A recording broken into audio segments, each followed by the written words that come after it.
was Cody Rhodes. Waited 3 whole hours. He wasn't announced or anything, but I feel like it was their duty to deliver. I'm Ollie Davis. I'm joined by Luke Owen, DAD, your Jam That Champion. Here comes the belt. Welcome to the Raw Review Podcast. Please press subscribe. Leave a comment down below if you're watching the on-demand version, and get in your Ultrachats to WrestleTalk.com/support. We'll read out every single one of them before the end of the show, over $5 or more. Yeah, and your stinky Australian or Canadian ones. None of it. So, the large story on this episode was Stone Cold having accepted Kevin Owens' invitation to a talk show segment at WrestleMania, done over social media. Yeah, so Kevin Owens God, that just sounds like such a depressing sentence to encapsulate 2022. Hold on, are you telling me that in all of your fantasy bookings of Stone Cold Steve Austin's return to the ring, it didn't involve a talk show segment and making that announcement on Twitter? A well-produced video on Twitter. He rode up on his doom buggy. What I did have in, though, thankfully, was how much he'll promote his own brand of beer. Yeah. So that's like, I'm happy. That's all I wanted from this Stone Cold return. How are you getting on with this whole, it's been 19 years? Because that's what they're like. So Kevin Owens made the challenge last week, and Corey Graves on commentary was like, it's been 19 years. And, well, it's been 19 years since he had a match. But he was on WrestleMania just a few years ago. He was on Raw a couple of years. It always comes back. He's been on multiple WrestleManias since then. You're going to get to see a stunner, folks. I saw him kick Byron Saxton in the dick 2 years ago. He did a stunner at WrestleMania a few years ago on Xavier Woods. Oh, yeah. So, like, it's... Yeah, but even in Austin's promo, it's like, it's been 19 years and I got pent-up aggression. I'm like, they are... It feels like all of the booking around this is if it is a match. But then Steve Austin was like, I ain't going to do a match, but can you plug my beer? Yeah. But they are still pretending, like, all of the writing around it is still, it's the first time he's been back in 19 years. We got this in the opening promo. We will get to the Cody stuff, but it's all interlinked with Owens, Seth, and Steve Austin. KO opens the show with an in-ring promo and a very nice hey-yo to open, a reference to Scott Hall, who sadly passed yesterday. And KO buries Texas. He buries all of America, really, or the United States at least. He said Canada's much better. It's true. And then he did, he was like building it up like it was a match. He said they're going to main event the Saturday night of WrestleMania. And but like under his breath, they go in a talk show segment. Yeah. You don't think that's going to actually main event, do you? No, well, no. Ronda Charlotte is going to main event Saturday night. I think they've announced that that's main eventing Saturday night. But they just said this was main eventing. Yeah, but like in the same way that CM Punk versus The Undertaker was a main event of WrestleMania. Oh, you mean a featured match, I see what... No, you're saying the wrong word again. Yeah, WrestleMania has 5 main event matches. Mm-hmm. Stupendous. So he... Across 2 nights, that's 10. It's going to be a talk show segment. And then there was a cut back to the wide, the sort of hard cam, and I thought, oh, that cameraman's out of place. And then... It was Don Callis. Yeah, Owens stunned the cameraman, who took a pretty good bump, I thought. Yeah, it was really selling good. The stunner. So yeah, it was just like, when AEW did this, who I do hate, by the way... It was really masterfully done, that Don Callis cameraman reveal. Yeah. And, when you noticed the cameraman getting in shot, but you never twigged. Here it was just like, oh, it just looks a bit lame. I'm getting the impression that you didn't enjoy this episode of Raw. No, there were parts I really enjoyed, but the overall substance of this episode, which was the Kevin Owens, Seth Rollins, Stone Cold Steve Austin, maybe Cody thing, that was... an hour of the show. Yeah. It went through the entire episode. It bookended and had a segment in the middle. I hate it. I love all the people involved. Yet this is a trash story and a waste of 2 incredibly talented people at WrestleMania and one of the biggest ever wrestling superstars' return. Well, the issue that we have here is that they've put both of their world titles into one program. So it sort of leaves everyone else scrambling to find something to do. And A talk show segment. well, I know, but I think that they wanted to do Owens versus Austin as a match. I think this was always intended to be a match, and it's now no longer a match, but they still want Austin involved. So they're treating it as if it is a match, but are just doing, every now and again it's had to be that it is a talk show segment. But there's still all the promotion around it is still, it's 19 years since he stepped inside this ring, as if he is stepping inside for he even said if it's call it a fight, call it a match, call it whatever you want, I'll be there. And it meant that our main event tonight was two very talented wrestlers fighting over who was going to be the host of a talk show segment on WrestleMania. At one point, when the match got made, the main event, Sonya Deville made it, cut back to the commentators. Corey Graves was like, man, Kevin Owens hosting Steve Austin is one of the biggest things to happen in WWE. It could be even bigger if Seth Rollins does it. And I'm like, way to bury Kevin Owens there. Like, what? So if Seth Rollins doesn't win now, we've now got the inferior version of it. And what does that even mean? I don't think it would be. Because KO's got the talk show. And Austin's promo was on Kevin Owens. It wasn't like, I also hate you, Seth Rollins. So, yeah, you're talking about a midway through the episode segment. Seth Rollins was really sad. He no longer had a way to get to Mania, but his best friend Owens did. Seth has an idea, runs down to the ring, invites Owens out, and is like, I'm going to also do a talk show segment with Steve Austin. And Owens is like, dude, that's my idea. And I was just like, this is kind of funny. I like the way they're interacting, but at the same time, God, it sucks. Well, here is... But then Sonya Deville came out and said, hey, I like that idea. You'll have a match as the main event. This is one of those things where I liked the performances so much that it made me forget how silly all of this is. Because I really enjoyed their backstage segment they had as well, where Owens said, it was like, you're the guy that beat Triple H at WrestleMania. You're the guy that beat Roman Reigns and Brock Lesnar at WrestleMania. You're the guy that lost to me at WrestleMania. It can't be WrestleMania without Seth Rollins. And then Rollins goes out to the ring and he's like, I've got this brilliant idea. I'm also going to do... And Kevin Owens like, no, but dude, that's my idea. We're already doing it. Maybe you can think of something else. Like, no. We'll have a match tonight. And they were so funny and they bounced off each other so well. I actually really enjoyed this. And it's only when you take a step back and you don't look at it under that microscope and you're like, yeah, this is two wrestlers fighting over who was going to be the host of a talk show segment at WrestleMania. And as someone pointed out in the Fightful post-Raw review, the loser of this match is actually going to get a wrestling match at WrestleMania. Yeah. I guess the threat would be you have nothing to do at WrestleMania, because how would you possibly find something for Seth Rollins to do on 2 nights? In fairness, looking at that roster, who else is he going to face?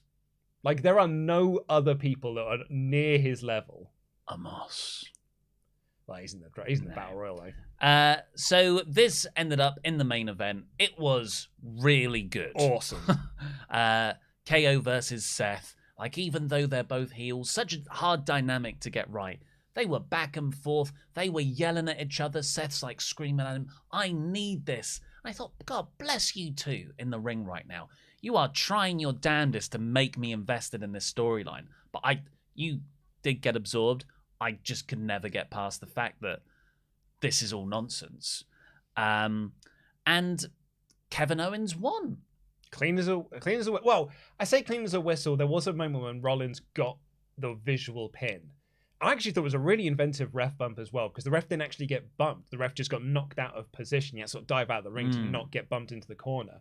And then Rollins stacked Owens up and had him down for about 7 or so, but the referee was too slow to get back in, so Owens kicked out at 2. So it was a nice inventive visual pin, but in the end of the day, it was Owens getting the stunner and getting the 1, 2, 3. So after that, I thought, oh God, because I could see how much longer was left. I thought, when's Cody coming out? It's too close to the end of the show. And the show just goes off air with Seth looking dejected and sad. Yeah, and Corey Graves saying his hopes have been dashed. This has become a nightmare for him. So 2 Cody adjacent words, but at the same time, WWE do this all the time. Or like, maybe it's not even a WWE thing. Maybe Corey is just Corey putting in some references because he loves to troll people. In the same way that we think Edge did it when he was like looking for his challenger, he was dropping Cody references. The Miz was dropping Cody references before announcing Logan Paul. Totally. So the report was, if Cody was coming into WWE for a match at WrestleMania, this was the show in Jacksonville, Florida, where he would do it. Because we all know what happened in Jacksonville, Florida. In the parking lot 3 years ago. You were there. You were there. I saw you. You that guy there in the parking lot 3 years ago. I put Ring of Honor 17 years before that. It was where AEW was birthed and is their home ground. Yeah. But that didn't happen. So I guess the idea is, I don't know, you were saying earlier in the office that Cody might just turn up at the pay-per-view. Like Seth, similar to John Cena a couple of years ago in that match with The Undertaker.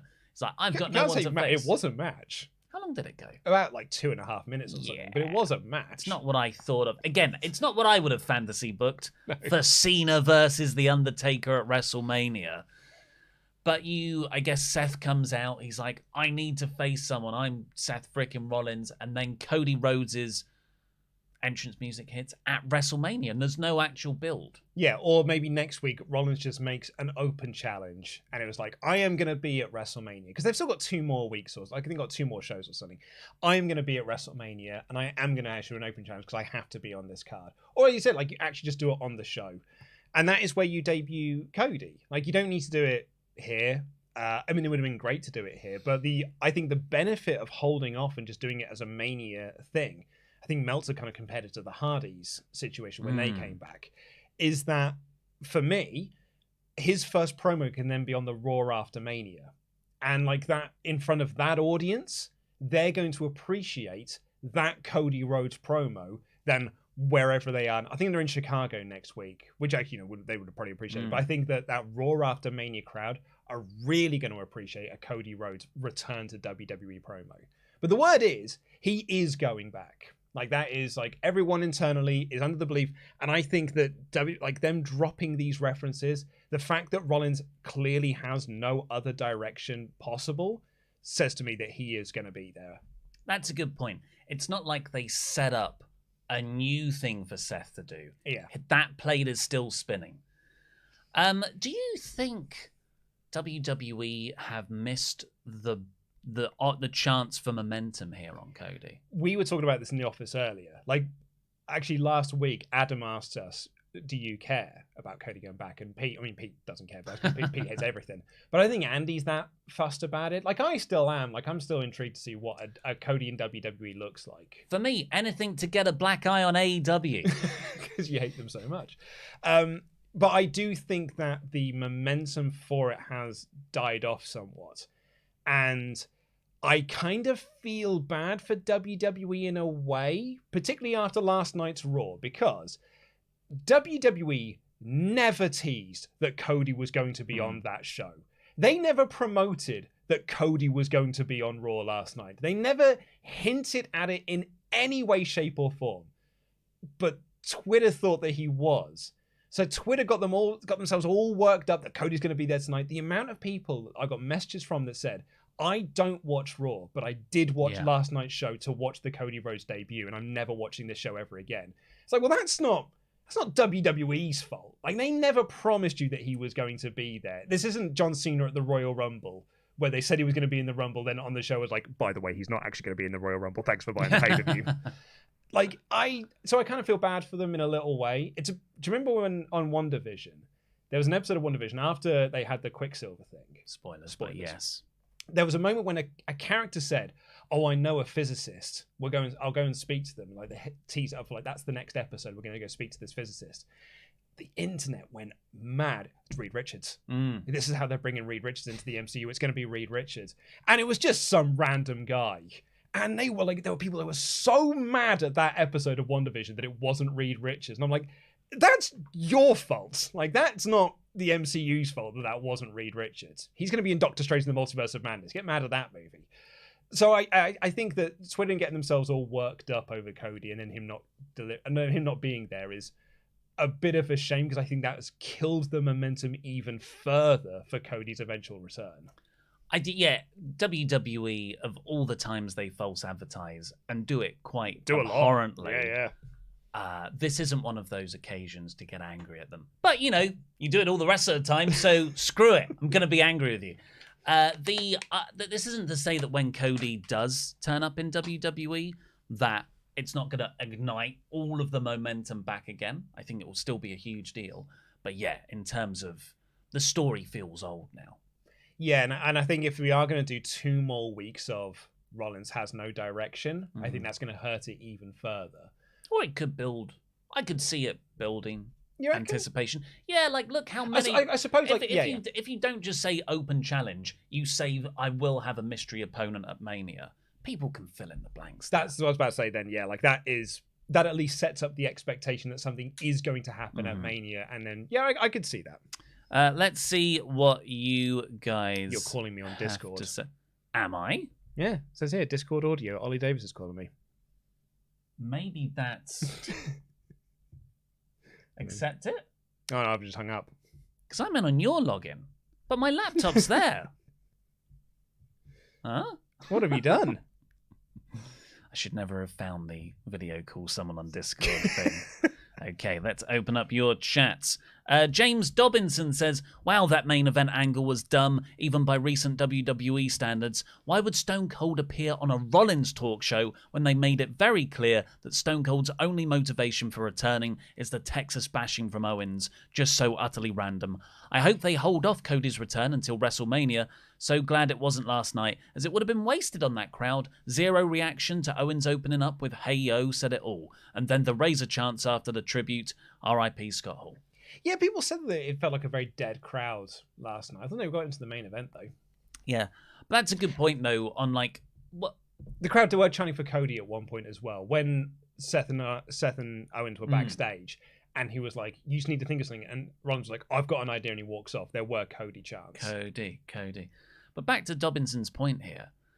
Yeah, it doesn't make any sense. Sonya Deville comes out and oh yeah, okay, so the winner of you will get to face Stone Cold. I'm like, it's not your decision. It's not WWE's decision. Stone Cold has agreed specifically to confront Kevin Owens. He's going to be pretty pissed off if he gets in the ring and it's Seth Rollins. Yeah. And as actually a few other people have pointed out, there's nothing stopping Rollins from also being part of that segment. Just do a double hosting deal. As we all know in WWE, the most important things are the talk show segments. Steve Swiss. At this point, WWE has blue ball fans so much teasing Cody that he'll probably get a tepid response, or even worse, boos, when he finally does return. Do you think this is purposeful on WWE's part to get revenge on or punish Cody? But I don't think WWE have blue balled fans. No. They have never gone out of their way to say that Cody's going to be on any of the shows. So I don't think it is a punishment on Cody or anything like that. No. If they said, oh, we've got a huge, big surprise opponent for Seth Rollins in the main event of this show, and it's Austin Theory, that is 100% total blue balling. This is... You mean the way they did at Madison Square Garden? Yes. Yeah. This is fans getting themselves into expectations. Jack Nichols. I might be one of the few people who is gutted we're probably not getting an Austin match. Don't care about the in-ring work perspective, but Austin was the master of the walk and brawl, and that crowd would be mad for it. R.I.P. Scott Hall. Keep being excellent. I still think you're going to get that at Mania. They're still going to have a fight, and Austin will hit a stunner and maybe even count himself the 3 afterwards and just say... Will it be 10 minutes of brawling in the crowd, though? No, well, you don't need to keep... All you need is just a Lou Thez press, stunner, away you go. Eternal Blue, Memberg for 10 months. Not only is it lame that they're fighting over a talk show segment, all this is showing is that no modern WWE performers are half the star Austin is. Apart from Brock and Roman, who aren't on this show anymore. Punk Rocks and Soda. Not sure if it's been said yet, but I think we're far too past the point where Cody would get a big reaction. The Iron has cooled far too much at this point. I don't see him escaping WWE's mid-card at this point. I said that when he first left, though, that he's a mid-carder for life in WWE. He's not going to be WWE champion Cody Rhodes. We did discuss this just a few minutes ago, but I think if he comes back at Mania, I do think they'll get that. Will be big. Yeah. Mitchell Atley. Me and my friends were discussing who Seth's opponent could be at Mania, and we stumbled upon the idea of it being Bron Breakker's debut match, if not Cody. Who would you guys pick to face Seth? Well, Bron Breakker is probably going to win the NXT title back at the NXT show they're doing the night before, I think it's the morning. Is it the morning of? It's like 11 a.m. Well, yeah, he's probably beating Dolph Ziggler for the title there. So I don't think it'd be Bron Breakker. But that's what I was saying to you earlier. Like, you look up and down that card, there's no one, because they have spent the last 2 years telling you that the only stars that matter are Brock and Roman. So now everyone just feels like mid-card fodder or way below what Seth is. A returning Elias. Good way to repackage him. Andrew the Last Airbender. Hey yo, I don't even mind that there was no Cody. I missed the show but saw a report that Veer cost Seth the match, and that was the WrestleMania match we were getting. While no Cody was lame, nowhere near the darkest timeline. Love you guys for what you do. Thank you, Andrew. I mean, you say that, but like, we often say debut people in big storylines. That would be a big storyline to debut him in. Also, he's a handsome chap, his old Veer. What? Have you not seen how handsome Veer is? I guess not, because the lingering image I'm always left with is him doing cross-eyed. Because he's doing the Ahiago phase. But like, he is, all the pictures of him posing in IKEA, he's a genuinely handsome chap. Laksiham Narasimham B. I mean, this is the company that teased a Vince in ring return. They didn't do that either. That was reports. Yeah. Or rumours. And honestly, any trolling felt is on those who fell for it. In other words, it's on you people. Narasimhan B's cutting a you people promo. I kind of like Edge's promo, although it wasn't better than Adam's you people rant on Lord of the Board. I did like Edge's promo. I thought Edge's promo was very good. Well, keep getting your chats in. There's one more here. Is there? Oh no, I thought that was in it's a different segment. Sorry, I do apologise. Keep getting your chats in. We'll answer every single one of them. Over $5 US. WrestleTalk.com/support. The opening of the show was obviously Kevin Owens and stuff. And then we got Finn Balor versus Damian Priest for not for the United States title, but that's kind of the lingering championship hovering over these two. And for no reason whatsoever, Austin Theory comes out to join commentary. We get a whole recap of Theory and Pat McAfee on SmackDown, which was great. Yeah. I like that segment. But Priest and Finn just had to stand in the ring. These blood feuding men. Yeah, like, oh my God, I'm so mad at you. Like, particularly Damian Priest, because he's like, oh my God, I'm so mad at you now. My Damian side. But we need to stop because this 3-minute video package has got to play beforehand. Well, there's many places you can be a pro wrestler, but there's only one place you can be a WWE superstar and stand in the ring like a lemon. But Priest and Balor were brilliant as always. I think they work really well together in the ring. Started out hot. Priest like power bombs. Well, they had to. Yeah, been standing there for 3 minutes. Priest it was kind of a razor's edge, wasn't it, on the announcer's desk? Yeah. So the report with that is for the last couple of weeks he was using the razor's edge as a finish, and SRS asked, his contacts, and a producer told him that Priest wasn't going to be using the Reckoning anymore because that's the Crossroads. And because Cody's coming back, they don't have two guys with the same finish. So he was going to start using the Razor's Edge more. And I think I can't remember the exact wording was, but like if he does it for a few more weeks, that tells you a lot. Like it's not done by accident. He won with the Reckoning, but he won with the Reckoning here. So, and that was when I wrote down, "There's no Cody on this show." Then I thought. Wasn't it last week's NXT where, I can't remember his name, hit Razor's Edge, and everybody, like Lance Storm and everybody was like, ban this move. Well, no, it was banned that guy from doing the move. I thought wasn't it ban the move? Because there's no way to protect the back of your head and stuff. I thought it was just specifically that guy. Oh. But it's because he launched that poor fella into the air. So, like Hernandez used to do the border toss, and the border toss was like, I don't give a toss about where you land. Apparently Damian Priest sort of indebts a lot of his career to Scott Hall. So it was a really nice reference anyway. Yeah. But yeah, Balor got distracted by Theory, gave him a shotgun drop kick as he's on the announcer's desk. And when he gets back in the ring, Priest wins with the Reckoning, and Theory gets a selfie with Finn. Well, I guess... US champ. Well, I guess that, Finn retains over Priest at Mania, and then he loses to Theory on the Raw after Mania. That's not bad. And it's a way, because if Pat McAfee, who's probably going to win at WrestleMania, it's a good way to reheat up Austin by putting a title on him. Yeah, that's great. You wouldn't want the guy going for the title to get momentum and wins, would you? I'm just picturing the situation here. Omos took on Commander Azeez next. Raw Underground implodes. Didn't think of that. This was actually mighty fine. No, shut up. Are you kidding me? It was, it was exactly what it was, which was just two lumbering fridges falling into each other, and then one of the fridges winning. There was, only went 2 minutes. Yeah. There was also Omos trying to suplex, but like not taking a bump. Omos can't take a bump. Front suplex Azeez, and he only gets him halfway up. Doesn't drop him, powers him the rest of the way up. Oh cool. My God. And then he like fired up off that. I thought that was very good. And still no one cares. But let's not lose sight of the fact that he can't wrestle. So this is not going anywhere. It's because he's not doing those spin kicks anymore. Devastating. So why wouldn't you save this for the Andre the Giant Memorial Battle Royal? You've just blown off the only thing you can build to defeat Omos. Well, no, because you've seen, as we've seen with Bianca Belair and Doudrop, you can just keep doing the spot over and over again. Yeah, but they can wrestle. Yeah, no, but as long as the commentators are like, "Oh my God, are you seeing this?" It feels like the first time every time. Liv Morgan took on Queen Zelina next, but Carmella was being too sexy with Corey Graves. That distracted Zelina. Zelina lost.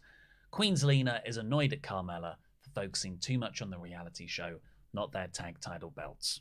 Did you see my joke I made last week in the Raw review? No? Rhea Ripley's got herself a new Nikki ASH in the form of Liv Morgan. Mm-hmm.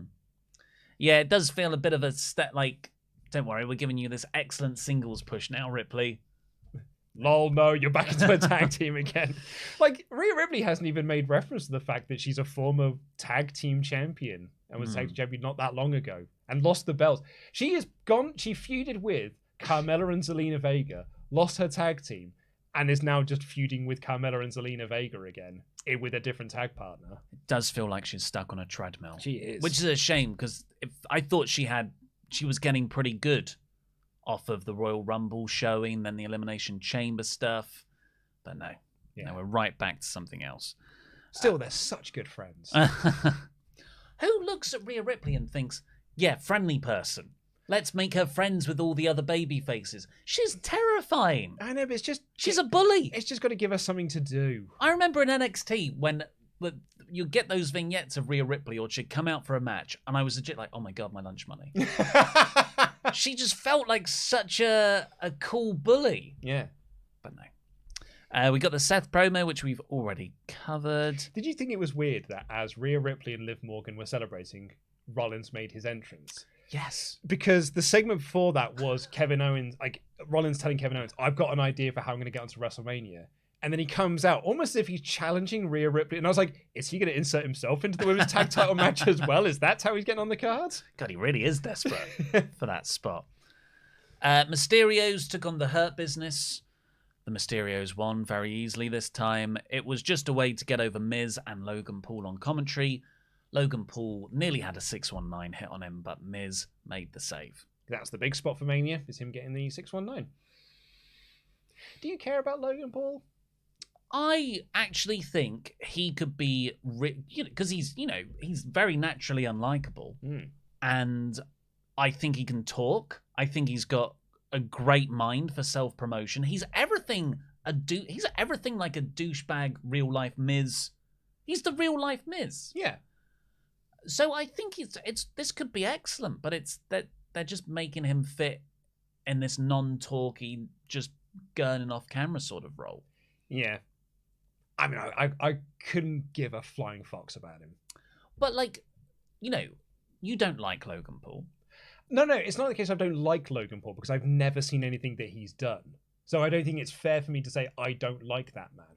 I don't care about him. You're aware of the videos. I've never seen a video. Just I know that he once did a thing in Japan. That's the forest thing. That is the extent. Like, if you ask me what his videos are, I would tell you he films things in forests in Japan. Mm-hmm. That's all of the videos he ever made, because it's the only thing I know he ever did. And what's your impression of just knowing that one video of him? He's a twat. Yes. Okay, so imagine like all the people who know more about him than you do also think he's a twat. But why is he so popular then? Because people look at reality TV. Look at us. The Kardashians, yes. I guess, yeah.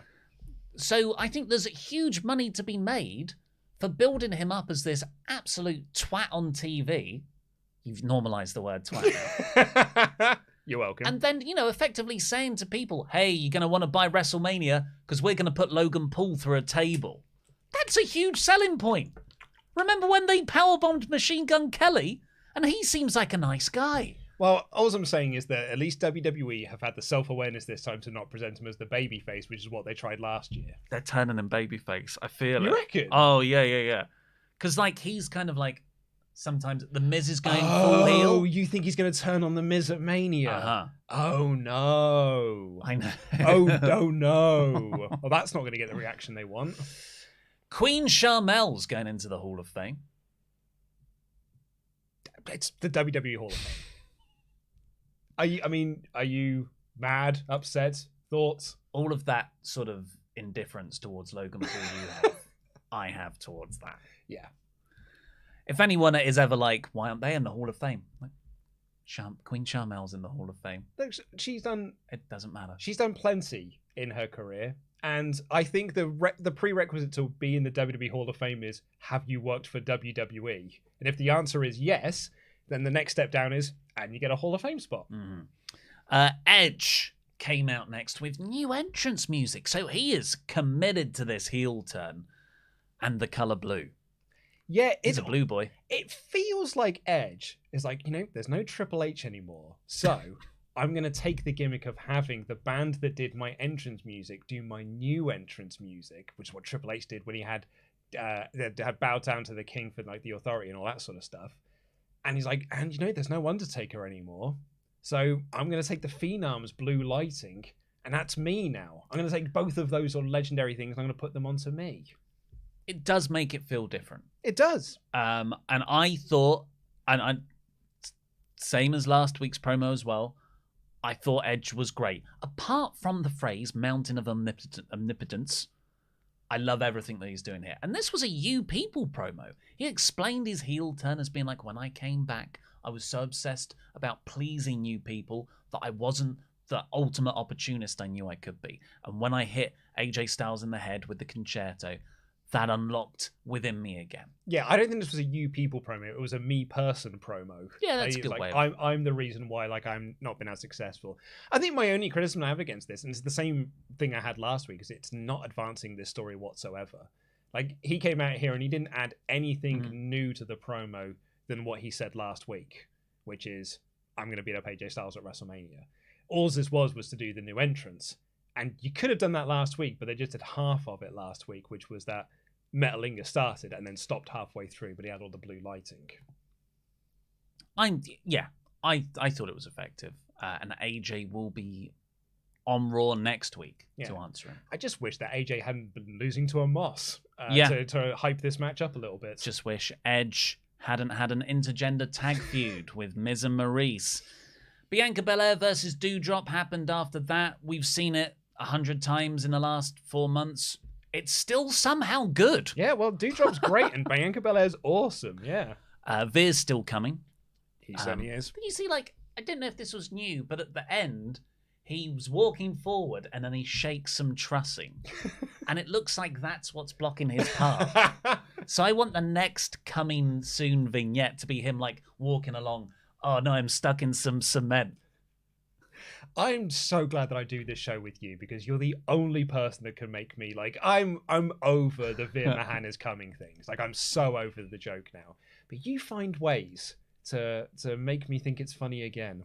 Here's another pitch. Nikki ASH, Doudrop, the Lasses. insert them into the women's tag title match. Or the Lass Kicker? Is that already a thing? Yeah, that was Becky Lynch's That was Becky Lynch's It name. was one of the worst nicknames they've had in a while. The Lass Kicker. I think Lass Kicker works. The Lasses. Yeah. Kilts. They both wear kilts. Because, they just don't feel Scottish enough right now. Oh, is that what... Oh, you think the problem is that they don't feel Scottish enough? Yeah. You're one of the Highlanders. And now being announced they're coming out, like, how much they weigh in stone. No, not that kind of Scottish, like inner city Glasgow. So a bottle. That's their weapon of choice. Is a bottle. A shattered bottle. A shattered bottle and a deep fried Mars bar. Just throwing them. A pool cue. Heroin needles. So this was good. It was good. It was repetitive, but it was still very good. I still got into it. Everyone's updated you here. The lassies. The Lassies? Yeah. Lassie. Okay, yeah. Also works. And Bianca won, hit the KOD, really cool. But then Becky attacked Belair afterwards, dressed entirely in gold. And Pillmanized her neck on the ring post. Oh, that was a really good angle. Yeah. And it really did a good job of advancing this storyline, which they didn't do last week. So thumbs up from me. My favourite thing on the show, RKBro's title celebration. Randy Orton, the legend killer, has organised a birthday party for Matt Riddle. But he's never done one before. So he just didn't quite get it right. But because Matt Riddle is such a good friend, he's like, this is perfect. And it was genuinely so lovely. Randy's 100% turning on him at WrestleMania. No, he isn't. No, they're too good at, like, they're building up so much that Randy Orton has said he's my friend, and Randy Orton in this promo was like, you're my friend, you're the reason that I'm here now. And Randy Orton didn't want to have the match against the Street Profits, and Riddle talked him into it. I think he's you think that's the motivation? Well, I think maybe, and there was a lot of stuff that Riddle kept doing during the tag titles first time round. That Randy was like, we shouldn't do this, and Riddle kept doing it. I wonder if Randy RKO's him and lets the Street Profits pin him. Oh, that breaks my heart. I hope not. I think they're one of the rare acts that has actually gotten better in WWE. Because you think of everything WWE does. Initial promise, really exciting. 3 months later, it's been flattened out. And RKBro did kind of go through that period. But they've come out this year and have been one of the best things in the company. I think I'm going to say this. I'm more invested in Orton and Riddle's friendship than I was Omega and Hangman Page. Oh, get out. In terms of, like, I always was quite looking forward to Omega and Page breaking up so they could have the match. I just don't want Riddle and Randy Orton to ever fall out. I was actually going to make the comparison a little bit because I was like, you could do the tease at WrestleMania of Orton turning on him with the RKO, but like, like the Hangman on the ring apron spot, Tony Schiavone. I thought I saw something there, but I'm clearly mistaken. I think that might be the most insane thing you've said on this show in recent times, apart from Keith Lee is lost in the shuffle in AEW. I think that, I'm not saying one's better than the other.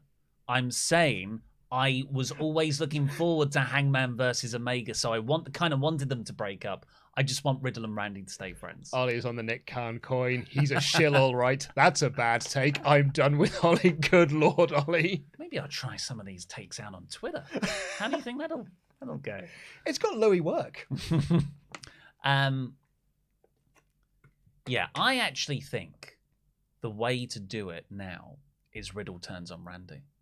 Randy Orton's so over as a babyface as well. Like, he is one of the most organically over babyfaces that they have. I would argue probably the only, but apart from Brock, maybe, organically over babyface that, yeah, maybe Riddle should be the one to do the turn. But then, like, heel Riddle?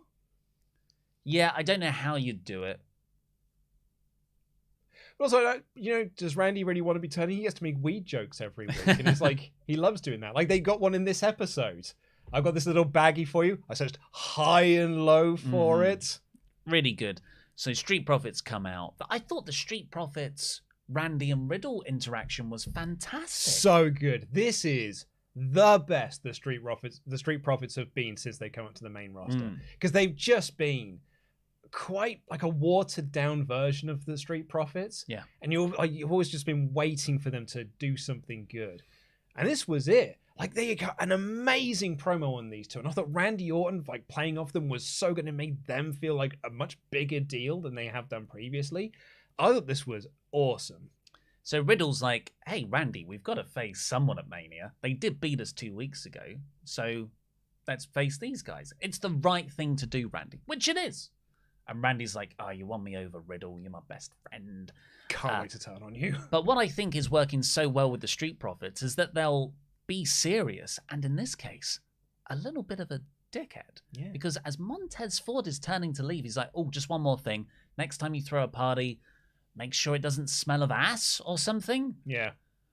Which is a weird put down. I thought it was quite... I don't know. It sort of popped me a little bit, like, because it was so childish. Like, it's something you do, except like Stifler in American Pie. Yeah. Ass, Bill. The ass.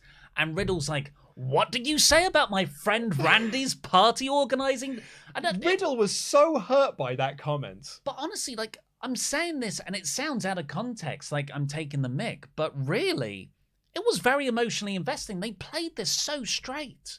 Yeah, it was such a good performance from Riddle, where he was like, Tez, I thought we were cool, but you can't be saying things like that to my best friend Randy Orton. I thought it was so good. And it led to a match between Riddle and Ford, which I was really looking forward to. And I never really quite got to the levels that I thought it could do. And that is because Alpha Academy ran down and hit the DQ for the finish. And I'm okay with that. I think that furthers the tag division story, keeps them all in the mix. No one has to lose at this point. Which I get, but also I don't want it to be a triple threat tag match at Mania. Why not? Because as much as I love Alpha Academy and I want them to get the spot, I was into RKBro versus the Street Profits based off that segment, not Alpha Academy worming their way into it. Oh, see, you know me, TLC. I'm into the three-way. Chuck a ladder in, but you've please. got one of those in the women's tag title picture. Yeah, I guess so. That's a good point. But I want a three-way. After that, they had just a beautiful tribute to Scott Hall. I can only think that they've had that in the can for a while, and they've just put some finishing touches on it in the day because the news didn't break until pretty much Raw was going on air. Yeah, I think as they have with probably everyone, just got these video packages ready to go, like the news does. Yeah, the news just has a video obituary of the Queen. They've had it for 20 years, and it's someone's job to update it every 3 months. Yeah, the BBC had so one it's for, good to go right away. It's smart. Yeah, they had one for Brucey because they were like, don't know how much longer we've got with them, so let's put this together now so it's ready to go. It's cynical, but then you get stuff like this, and it's very, very sweet. It was so beautiful as well. It was really, really nice. And Corey Graves on the verge of pretty much did start crying, getting very emotional when he introduced the package. Very well done. So well done, WWE. And the main event was Kevin Owens versus Seth Rollins, which we've already talked about. Now, what would you give this show? So Pete and I got a bit of heat last week because we didn't enjoy Raw. And everyone's big criticism against us and our takes was that, well, the three-way tag title match was so good. And that took up about an hour of the show. So I think the argument was a third of it was good and 2/3 was bad. Therefore, it was one of the best episodes of Raw this year. And sort of my argument I had against last week's show was that it didn't do anything. Like, outside of that three-way tag match, every segment was just stuck in second gear, not moving forward. And it was a treadmill of an episode. This episode, I was going through all the images and stuff while I was getting ready for the thumbnail, and I was like, that segment furthered a storyline. That segment furthered a storyline. That segment furthered a storyline. Was everything great? No. Did a lot of it make sense? Not really. But at least it did things. And it was an episode where I'm like, oh, cool, stuff happened on it. And that's a major step in the right direction as we head towards WrestleMania. I don't think the build for WrestleMania is very good, but at least it's moving. And so for me, I think this was so much better than last week's Raw. This might be one of the better Raws that we've had in a while. I'm still only giving it 3 out of 5, sure. But it's better than the 2 out of 5 shows we've been getting recently. Everything that you just said, the reverse.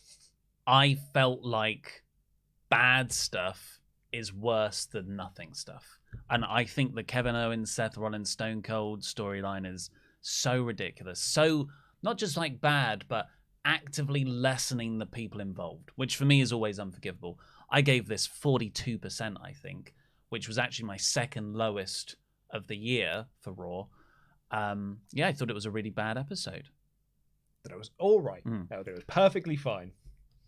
Go over to Patreon, because patreon.com/WrestleTalk. Correct. This week, Luke and I will be reviewing TNA Victory Road 2011, a very controversial show. Yep, you watched it yesterday, and you said to me, "He's like, I watched it yesterday." I was like, "What did you think?" And you went, "That was pretty much your take on the episode." Yeah, because the Jeff Hardy Sting match is the main event where Jeff Hardy's in no fit state to compete. Sting just rolls him up 1, 2. Well, he just pins him. It's sad and depressing and makes you feel all these weird emotions. But I love Mr. Anderson. Oh, you're that guy. Anderson. I always forget you're that guy that likes Mr. Anderson. I love Mr. Anderson. I forgot how much I love him. Wrestling's real. People are fake. I had that t-shirt. I know you did. You and Ken were the only people that owned one. Well, also, if you become a Patreon, you get a shout-out on this very episode if you're $25 a month or more. So thank you to our wonderful Pledgehammers, our saviour, Bradley Black. Vito Ventura, Pet Detective. That's some good karma. Good dharma. Michael Jensen, Radio. Have a glass of sherry, Martel J. Simmons. The Wrestling Life. Ari and Shifra, the booze awaits. Who Wants to Walk with Daniel Elias Chrysler. You'll never get this name right, you idiots. Matthew Zimjewski. Angelo Mercado. This is some kind of Patreon shout-out. Nate, drop surname. And lastly, for this Hall of Fame class on Tuesday the 15th of March, Willie Big E Singleton. Thank you very much, everybody who is a member over there. It's the best way to support us. Sometimes people are like, hey, what's the best way to support your channel? Do I become a member? Do I do this over there? And I always say, it's Patreon, and I am stalling for time. Charles so I can... Charles Burger. Last week, I made the claim that Raw and SmackDown are the worst. Luke disagreed, saying it's just boring. So I propose a question for Luke. What TV show that's currently airing has worse writing, characters, and pacing than a Vinnie Mac production? The question may arise, Charles, if it sucks, why do you watch it? Well, kind person who asked that, I'll tell you. A lot of people on that roster are incredibly talented, and I want to see those people be successful and reach their potential. I don't think that answers why you watch it, though. I think it's more that you've always watched it. Yeah. That's certainly the reason I would still watch it. And it's our job. Yeah, I wouldn't watch Raw. Nope. I'd watch the pay-per-views. I'd watch clips on you. I'd still keep up with it, though. Yeah. So why would you still keep up with it? Because I've always done that. Like, I've always listened to Wrestling Observer Radio. Like, I've listened to Wrestling Observer Radio, like, every Tuesday morning for 15 odd years or whatever it is. So that would just remain part of my Tuesday morning routine. I think Charles is right, though, in that would I be keeping up with WWE stories? No. I'd be following the people I liked. Yeah. So I'd be seeing what Kevin Owens is up to. I'd see what Seth Rollins is up to. But to answer the original question of like what TV show that's currently airing has worse characters, writing, or pacing, I don't know, but I don't watch anything. Like, I've heard Bridgerton's very bad, but... Yeah, but I think at least it makes sense. Yeah. I would be surprised if there's anything just fundamentally worse on TV than WWE. But I just think, like, I stand by my argument. I just think they're boring shows. But it does make sense. Like, it does fail a lot at the basic requirements of narrative storytelling. Yeah, but suddenly it lost, and people still watched it. And people had their sort of, like, you know, they were fans of it and they were detractors of it. There are lots of shows that have got badly written TV, like, characters and writing and storylines and plots and stuff that make no sense. And people be like, that's terrible and it makes no sense, but they still watch it. I would say WWE's worse than those. You say WWE is worse than Lost? Yes. I don't think I can go that far. Temruza, so happy that Edge has kept it in the Alter Bridge family. An incredible song, The Other Side. Miles Kennedy and Slash's 4th album just came out. It is incredible, Luke. Check it out. Give it 6 months. KO, Zayn, Styles, Balor, and Ricochet will be mid. FTF. I'm not a Guns N' Roses fan. Sean Nolan? How do you say that? Cayenne, maybe? No, I think it's... Well, maybe, whatever it is. Really enjoying the build for Becky versus Bianca, especially Becky's storytelling. I just hope Bianca is allowed to sell the assault next week. No smile, no hair twirling. Be angry. Please be angry. By the way, the GM mode stuff on partsFUNknown is great. Thanks. Thank you for watching. We've been very much enjoying making it. Yeah, you can always tell when a wrestler involved in a storyline is involved in it creatively themselves, because I think Becky clearly has some form of I'm involved in the creative of this, because her storylines are always just so much better than anything else that happens on the show. Opinionated movies. Fantasy booking. Next week on Raw, Rollins issues an open challenge. The first guy from the back who comes out to face Rollins at Mania, gets to face Rollins at Mania. Cody chants ensue. Really milk that. Then out comes Veer. You look like you're into that. Griffo Chaz. Next week, Rollins announces an open challenge for Mania. Then Carmelo Hayes loses the North American title at Stand and Deliver and answers Rollins' challenge on Sunday and beats him while getting heat because it's not Cody. Hayes becomes the main roster heel he needs to be. I don't think he would get the heat there, though. The company would, yeah. Yeah, WWE would get the heat there. It's kind of like the Jinder Mahal arguments. Jinder never got heat as a heel champion. WWE got heat for making him a champion. Mr. Gajilli. Hi guys, another Alexa Blissless Raw. You feel Rhea is going nowhere right now, at least she's got a match. You're shocked Seth has no match yet. He's not the only huge star without one, and WWE seems to be booking tag and mid-card titles this week. R.I.P. Scott. Yeah, they brought it back with no plan. Yeah, she'll probably, I imagine she'll be a Raw after Mania. Well, that was what the original story was, is that they had filmed enough segments, or they had filmed enough segments to last for a certain amount of weeks, and then they were just airing them in small chunks to extend it out to WrestleMania and then bring her in the Raw after Mania. JS Wooten. Never forget that Logan Paul's Suicide Forest video led to YouTube's monetization changes happening that screwed over wrestling YouTube till this day. So, in short, screw Logan Paul. Also, Veer is tall and handsome and trapped in an IKEA. Dad and Ollie hates Hangman. Whoa, whoa. Don't lump me in with this one.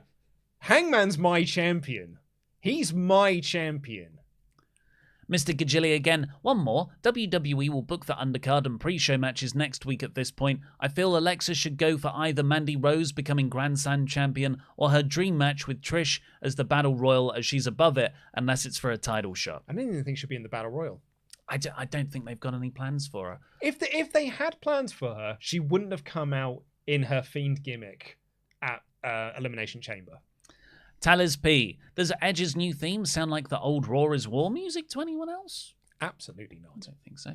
I remember there is only one space for one probably 5-minute talk show on the premium live event that's spread across 2 days. Yeah. Chris Petro has been a membug for 11 months in a row.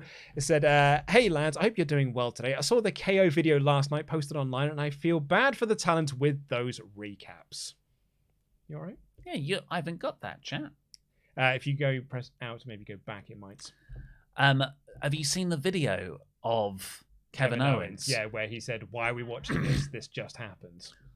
I do want to put over WWE's editing team, though. They got that, like, not just like, here's a clip of what happened earlier. It was a proper promo edited with music, slow motion, zooms in, for something that happened an hour ago. They're very good. Charles Berg said, Scott Hall was a man who overcame his demons and past trauma and a legend of this wacky industry that we all love. He was a kind-hearted prankster. One particular rib that makes me laugh is he would put locks through people's button-down shirts. I cannot recommend enough the Resurrection of Jake the Snake documentary, because it's not, I mean, obviously the Jake stuff in there is great, but Scott's in it a lot as well.